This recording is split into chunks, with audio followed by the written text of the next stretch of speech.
Prabowo Subianto ditengarai dan diinformasikan ingin juga bertemu dengan Megawati sebagai ketua umum partai yang satu-satunya belum ada komunikasi, sebagai satu-satunya partai politik yang belum ada jumpa muka dengan Prabowo Subianto. Itulah yang saya kira menjadi rumit untuk menjelaskan bagaimana hubungan Megawati dengan Prabowo Subianto.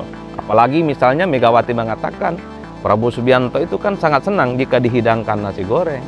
Bahkan Megawati mengklaim sejak lama sudah mendapatkan informasi Prabowo itu sangat ingin dimasakkan kembali, dihidangkan kembali nasi goreng yang merupakan menu favorit dari Prabowo ketika berjumpa dengan Megawati.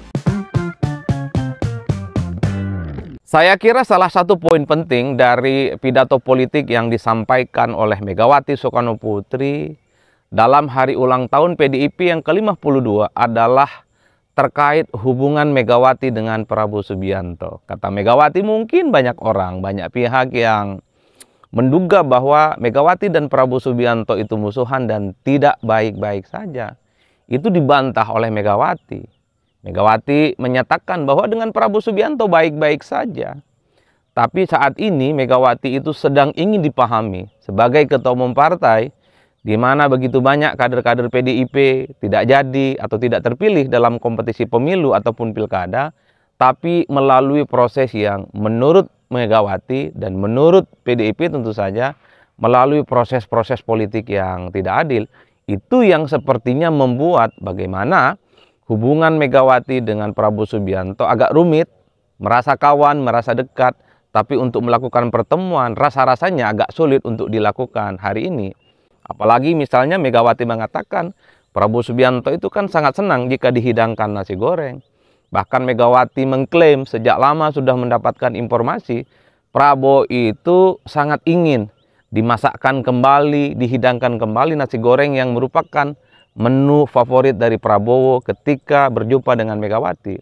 Kita tahu bahwa selama ini keinginan dari Gerindra, keinginan dari Prabowo, terutama sebelum pelantikan Kabinet Merah Putih, Prabowo Subianto ditengarai dan diinformasikan ingin juga bertemu dengan Megawati sebagai ketua umum partai yang satu-satunya belum ada komunikasi, sebagai satu-satunya partai politik yang belum ada jumpa muka dengan Prabowo Subianto. Jadi itulah yang saya kira menjadi rumit untuk menjelaskan bagaimana hubungan Megawati dengan Prabowo Subianto.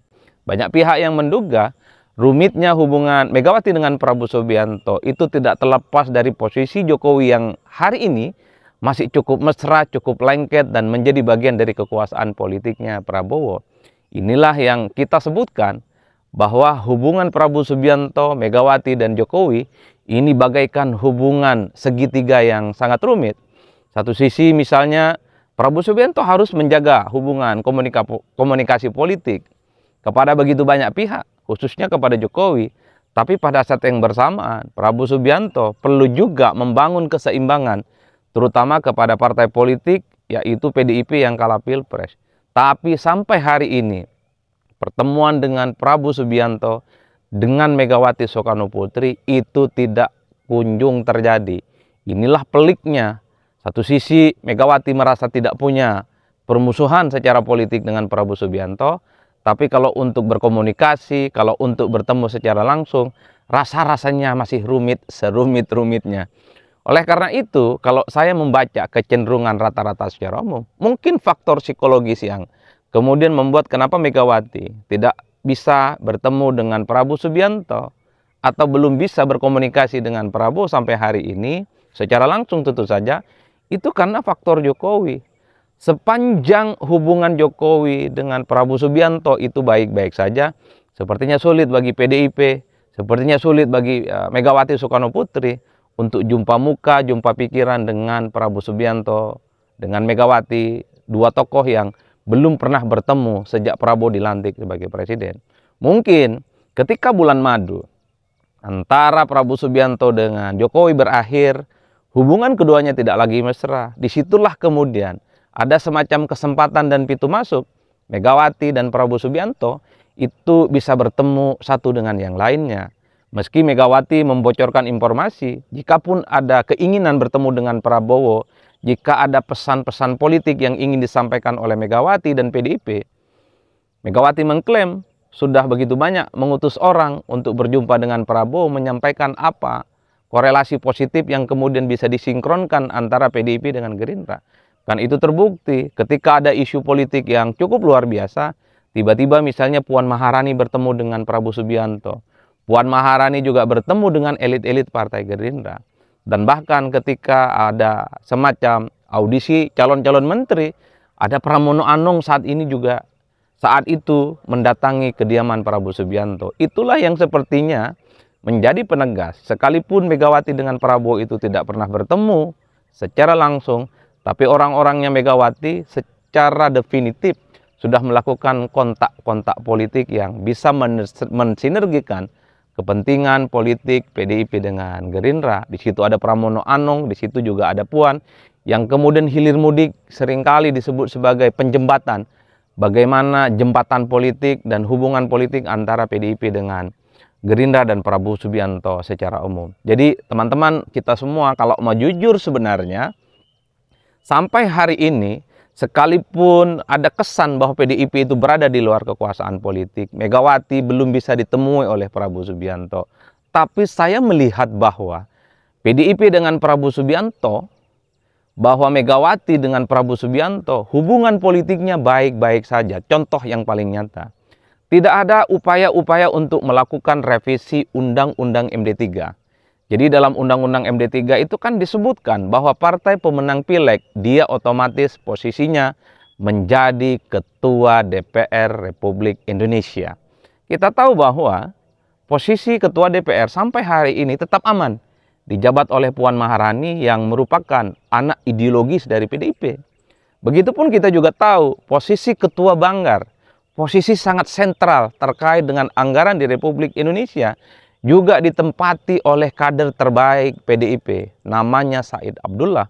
Dan begitupun dengan begitu banyak posisi alat-alat kelengkapan dewan, juga begitu banyak diisi oleh para politisi kunci yang dimiliki oleh PDIP.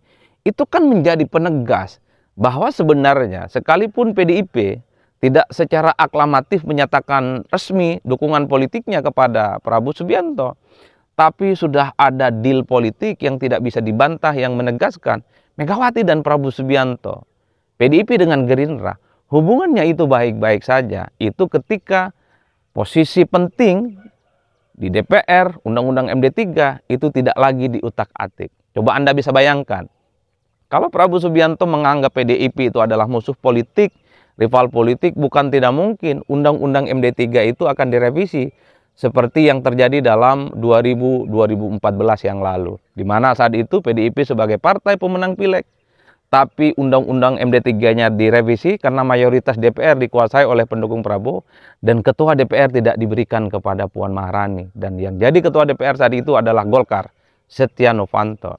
Indikasi yang kedua tentu adalah PDIP menegaskan akan mendukung semua keputusan politik Prabowo Subianto, akan mendukung semua visi misi dan janji-janji politik Prabowo Subianto untuk mengimplementasikan bagaimana Indonesia menuju Indonesia yang bisa dibanggakan dan menjadi Indonesia emas. Salah satu yang paling nyata adalah kenaikan PPN 12%.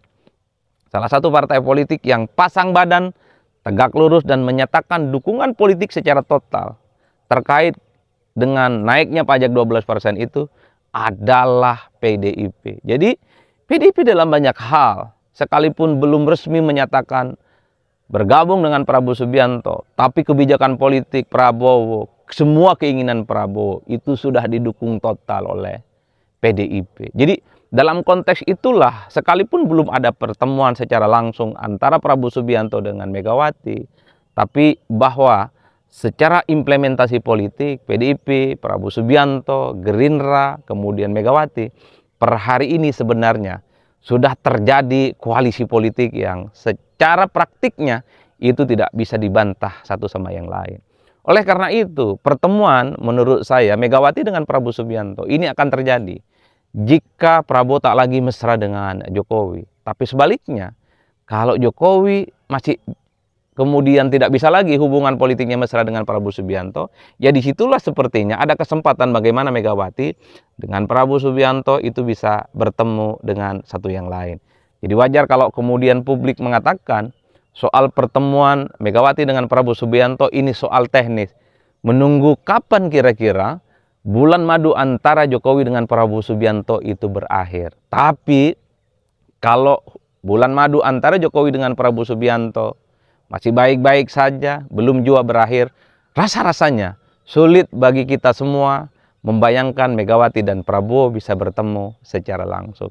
Itulah yang saya sebut rumitnya hubungan segitiga antara Prabowo Subianto, Megawati, dan Jokowi yang per hari ini merupakan elit kunci yang saya kira masih memiliki tali temali politik yang cukup rumit dan agak sulit untuk bisa diuraikan satu sama yang lainnya. Bahkan dalam pidatonya juga Megawati mengatakan Prabowo itu biarkanlah di sana dengan Kimplas, tapi kemudian Megawati tetaplah di sini. Di sini dalam arti berada di luar kekuasaan politik dan pemerintah dan menjamin bahwa Megawati tidak akan mengganggu apapun terkait dengan proses-proses politik yang kemudian menjadi mimpi dan keinginan dari Prabowo Subianto. Saya kira itu sudah menjadi bukti dan sangat nyata bagaimana PDIP merupakan partai politik yang hakul yakin mereka mengatakan mendukung semua program, visi misi, dan keinginan Prabowo Subianto mewujudkan mimpi-mimpi besar supaya Indonesia itu berkembang jauh lebih baik, jauh lebih hebat, dan tentu saja relatif bisa berkompetisi dengan negara-negara maju yang lainnya. Saya kira di situ rumit bukan soal bagaimana hubungan Megawati, Prabowo Subianto yang terkesan masih terganjal soal harmonisnya antara hubungan Prabowo Subianto dengan Jokowi. Saya kira di situ salam politik, syai'un dan pastinya mantap selalu.